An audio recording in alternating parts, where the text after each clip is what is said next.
Bonjour, je m'appelle Luba, je suis russe. Et tout d'abord, je remercie le docteur Nike d'être venu à Dubaï.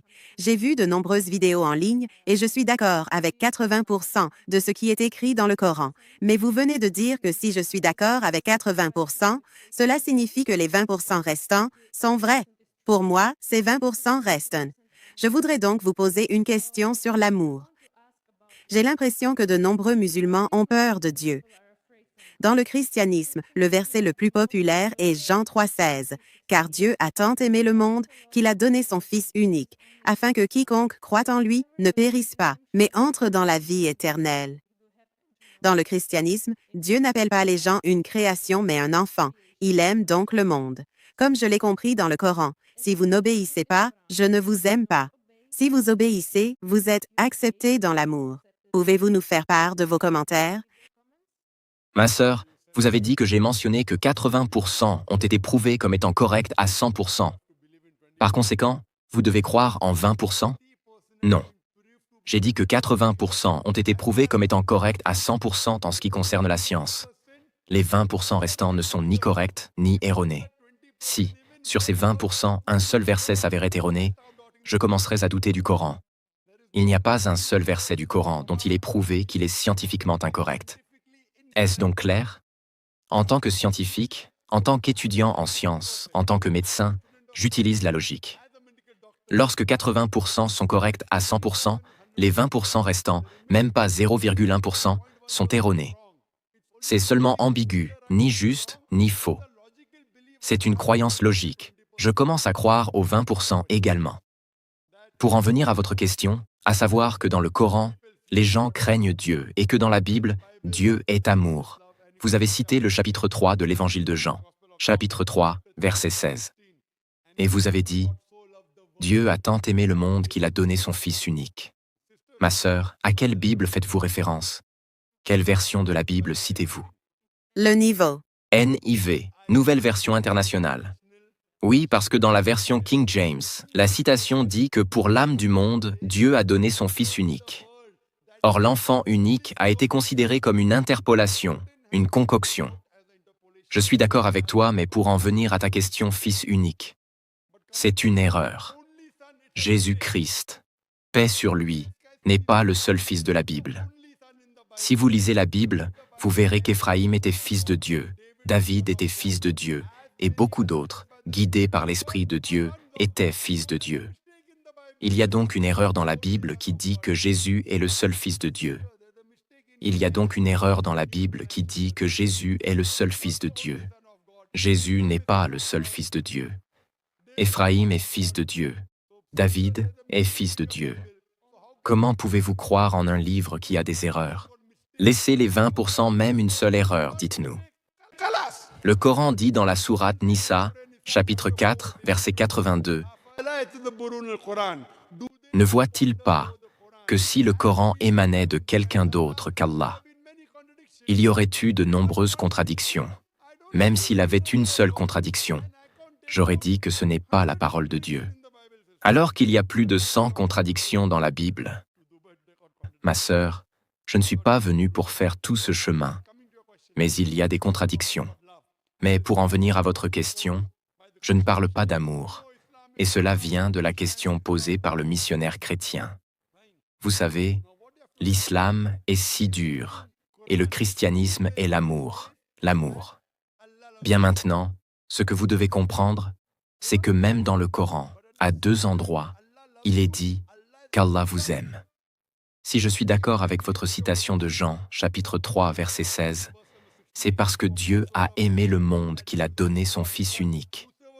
Ceux qui croiront en lui auront la vie éternelle, même si vous faites quoi que ce soit.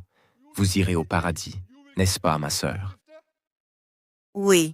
Cela signifie que si je commence à croire en Jésus, je crois en Jésus, je crois en l'envoyé de Dieu, mais je crois que comme vous croyez que Dieu a tant aimé son monde, cela signifie que Dieu est tout-puissant. Il a aimé le monde. Imaginez que quelqu'un aime le monde. Imaginez qu'il y ait un propriétaire d'entreprise.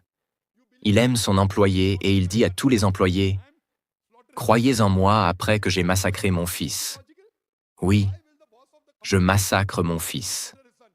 et vous croyez qu'il est mort pour votre péché. Est-ce logique? Pourquoi le patron de l'entreprise? Pourquoi massacrerait-il son fils? Et vous croyez en mon fils, je le tue et vous irez en patrouille. Ça n'a pas de sens. Cela signifie que je peux tuer, je crois en Jésus et je commets un meurtre.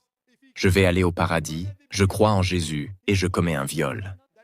J'irai au paradis parce que mes péchés ont été payés, n'est-ce pas? Non, Sœur, je cite, « Dieu a tant aimé le monde qu'il a donné son Fils unique, celui qui croit en lui aura la vie éternelle. » Cela signifie que vous croyez que Jésus, la paix soit sur lui, est mort pour votre péché. Donc, quoi que vous fassiez dans le monde, vous irez au paradis. C'est l'enseignement de l'Église, n'est-ce pas? Si tu aimes Dieu. Oui, si tu aimes Dieu. Pas de problème dans l'islam, si vous aimez Dieu, vous devez obéir à Dieu. Vous dites que vous aimez Dieu, mais vous assassinez. Vous aimez Dieu, vous violez. Vous aimez Dieu, vous trichez. Vous aimez Dieu. On ne peut pas. Tu ne peux pas. C'est la différence entre l'islam et le christianisme enseigné par l'Église. Je parle du christianisme enseigné par Jésus-Christ.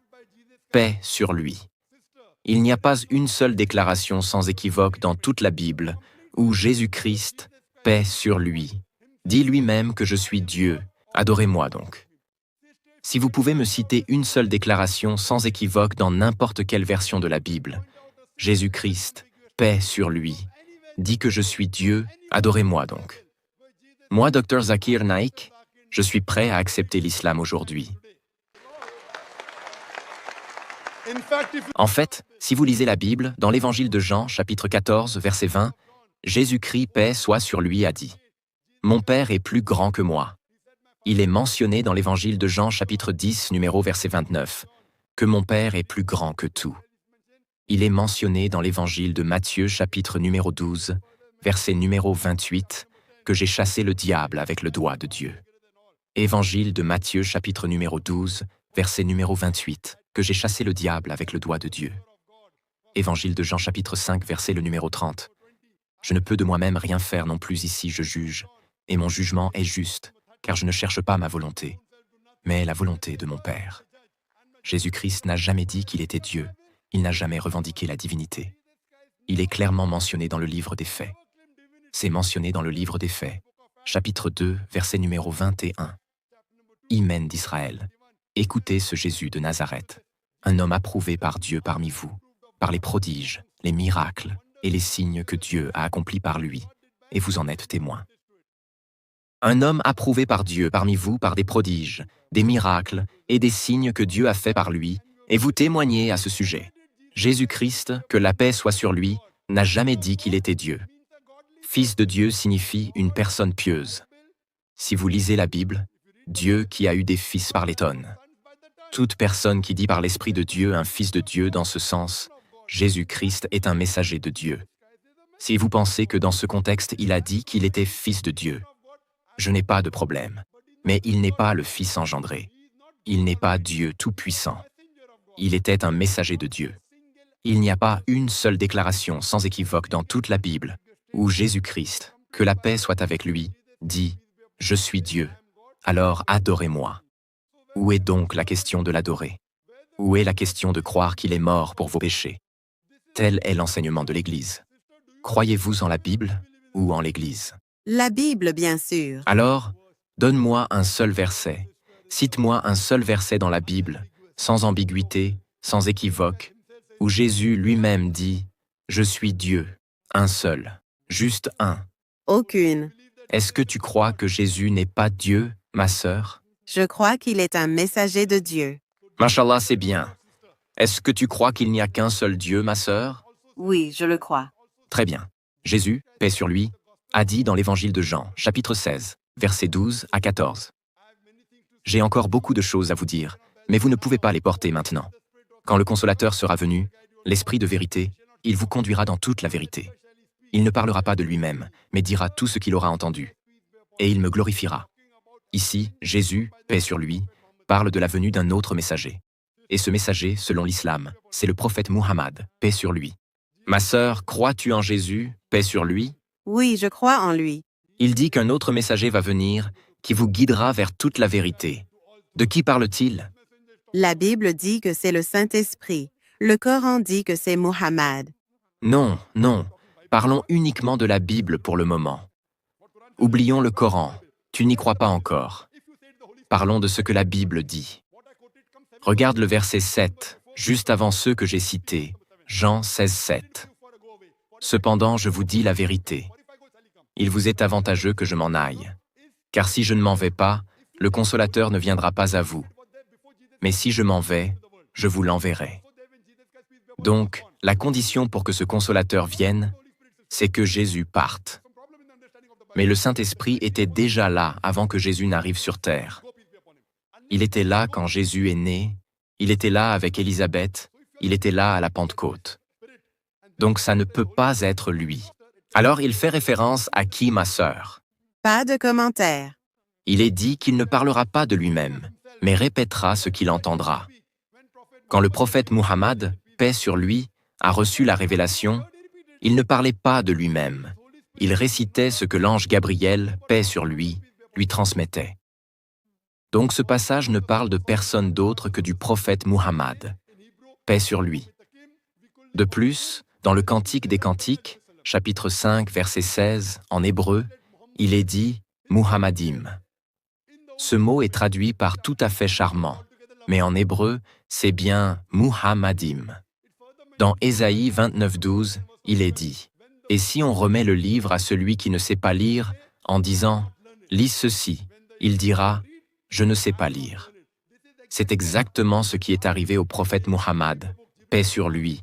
Quand l'ange Gabriel lui a dit « Lis », il a répondu « Je ne sais pas lire ». Encore une prophétie dans la Bible à propos de Muhammad. Je n'ai cité que la Bible jusqu'ici. Le Coran, on le laisse de côté pour le moment. Viens à un terrain d'entente, comme le dit le Coran. Ta'alaw ila kalimatin sawa'im bainana wa bainakum. Venons à une parole commune entre nous et vous.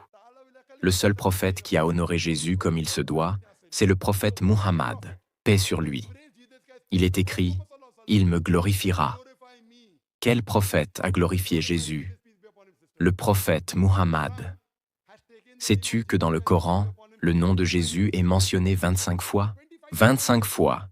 Et il y a une sourate entière au nom de sa mère, Marie. Il n'y a même pas de sourate au nom de la mère du prophète Muhammad ni de son père. Donc la Bible dit « Il me glorifiera ». Qui Jésus a glorifié dans la Bible? C'est Muhammad.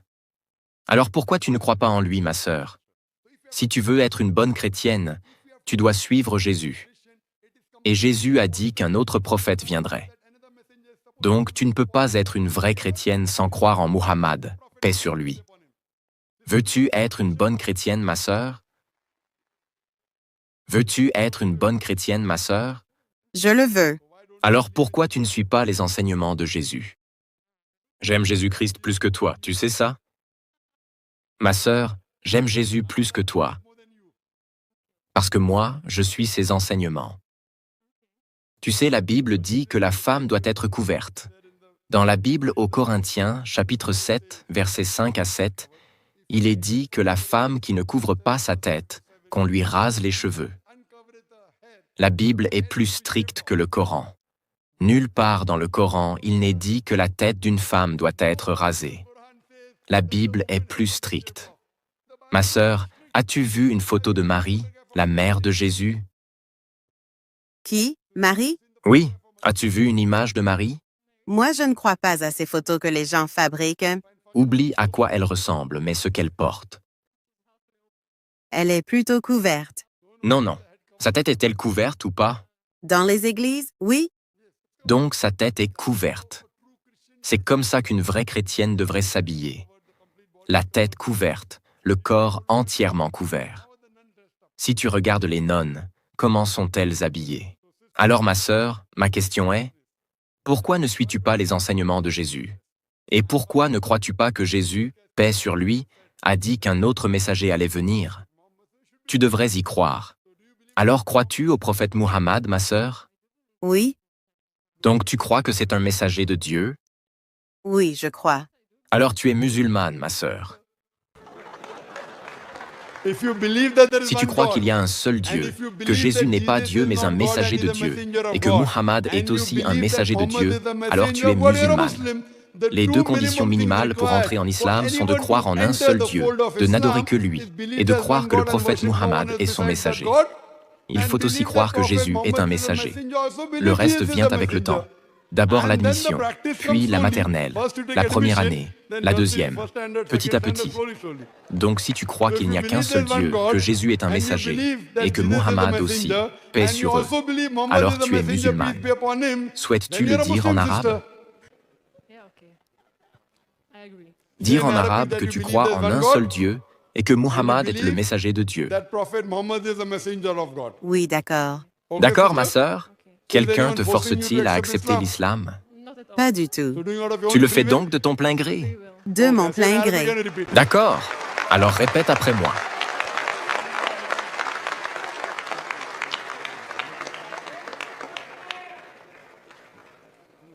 Ashhadu Ashhadu Allah Allah ilaha ilaha illallah illallah wa ashhadu wa ashhadu anna anna Muhammadan Muhammadan abduhu abduhu wa rasuluhu again Rasul wa rasuluhu. Masha'Allah, ma sœur, tu es devenue musulmane. Je prie Allah, exalté soit-il, qu'il te guide encore plus, qu'il t'accorde le paradis. Et Inch'Allah, ma sœur, continue d'étudier l'islam. Et lorsque tu lis la Bible, assure-toi de suivre les paroles en rouge de Jésus. Paix sur lui. Si tu es une bonne chrétienne, tu dois devenir musulmane. On m'a demandé, est-ce qu'un chrétien peut aller au paradis? Un chrétien ne peut aller au paradis que s'il suit les enseignements de Jésus. Paix sur lui. Et qu'il suit aussi le dernier messager, comme cela est mentionné dans l'Évangile selon Jean, chapitre 16, versets 12 à 14. Je prie Allah, exalté soit-il, qu'il t'accorde le paradis et que par toi, d'autres personnes puissent être guidées vers le droit chemin. Jazakallah, ma sœur, qu'Allah te bénisse.